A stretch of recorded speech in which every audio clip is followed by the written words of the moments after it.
So I'm here at the St. Lucie Lock and Dam, which is obviously one of the key choke points in terms of water flowing down into the estuary. As has been widely reported across the country and across the state, Florida had another algae crisis this summer, in many ways worse than the one we faced in 2016. Here's what's the challenging part about it, as I discussed when we were in Southwest Florida last week. There isn't one thing that we can do to fix it. There's so much that needs to be done.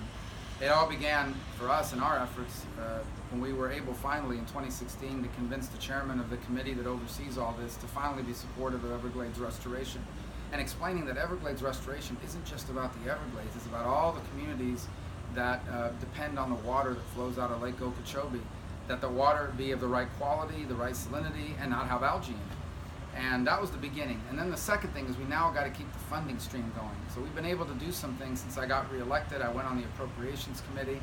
So we got the Herbert Hoover Dike approved and we got it expedited, and that's good. But what's really good is we didn't have to use water money to do it. We were able to use disaster relief money, freeing up water money to fund even more of these projects.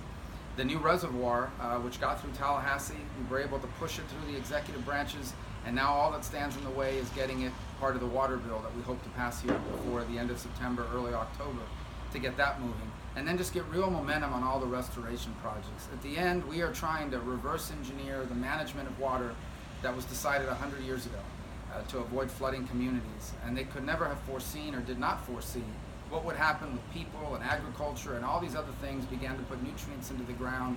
Those nutrients flowed into Lake Okeechobee, and then the heat came, it turned into algae, and then we dumped all of that on communities. And that's what's happening.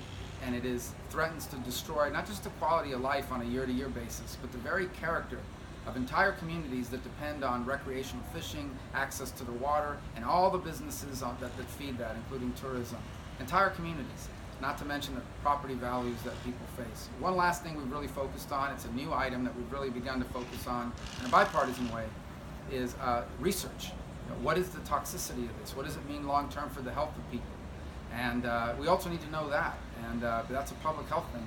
And so we've begun to move money in that direction as well. You'll learn more if you go to our website about all the things we've been doing on it. We're on it. I mean, the bottom line is that this is not going to be easy, but it has to happen. And it's one of the things that I hope that when my time in the U.S. Senate is over, that I can look back at my children and my future grandchildren and say to them, I was a big part of, and we in our time there were a big part of fixing this big problem so that you and future generations can enjoy the beauty of our state, access to the water, the fishing, the diving, the snorkeling, all the things that come with that, and the great communities that are built around it. So stay tuned, we'll keep you up to date on what we're doing moving forward.